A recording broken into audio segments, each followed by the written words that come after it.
Today we will start with the chapter number 5 of your Dewdrop Term Book 2. The chapter name is Ratio. Now what do you mean by ratio?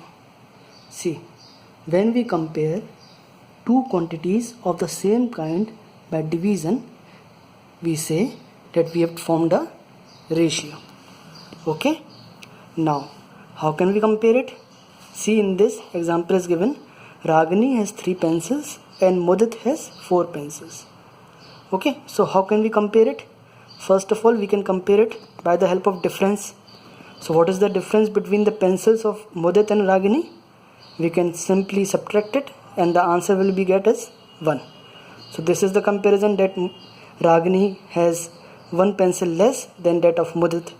Okay, and the other comparison is by division. Number of pencils with Ragini when divided by Mudit gives us the ratio. Or what ratio? 3:4. Okay, so when we compare two quantities of the same kind, this is important. Okay, please notice it. This is important. The quantities must be of the same kind. When we divide it, then a ratio is formed of the two quantities. Now see, in this ratio, the order is important.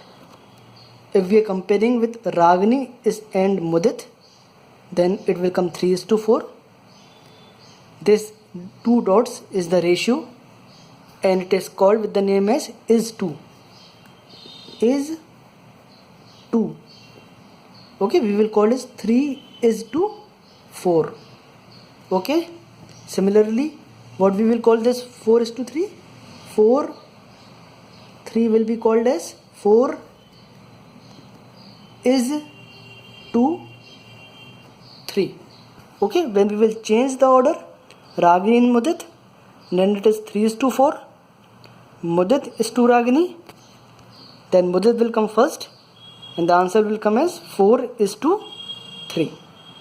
Okay, see, here it is also written 3:4. We will read it in this order. Now what these numbers are called? 3 and 4, these numbers are called the terms of the ratio. Okay, these are called terms.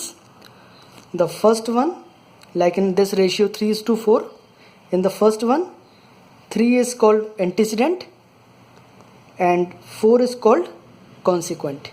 The first one is called antecedent and the second one is called consequent.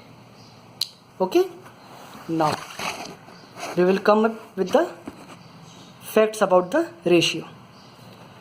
Now we can find the ratio of the two quantities only if they are in the same unit. As I have told you earlier, like for example, we can compare the ratios of pencil is to pencil only. We can't compare the ratio of pencil with some bag of rice or some school or some class or bench. Okay, the ratio must be of the same unit when compared. Now ratio has no units as it is expressed as a fraction. Now what do you mean by units? Units are like kg, gram, liter, okay, and balls. This will also come in the unit. Okay, so when we are, for example, when we are comparing blue and red balls, so we will not write here 2 ball is to 3 ball. Here ball and ball will be cancelled and blue and red will be respectively written as 2:3. See, here it is 2 balls of blue color is given and here 3 balls of red color is given. So we will not write here 2 ball is to 3 ball or 3:2 ball. We will not write. See, okay, we will only write the scalar quantity or the numerical quantity. We will not write the units. Order of the terms in a ratio is very important. As I have told you that blue is to red, what blue ratio red is not equal to red ratio blue. Okay, because red is more, blue is less. So whenever we will change the pattern, blue or red is to blue, then the ratio will also change. Okay, now that's it for today. Thank you.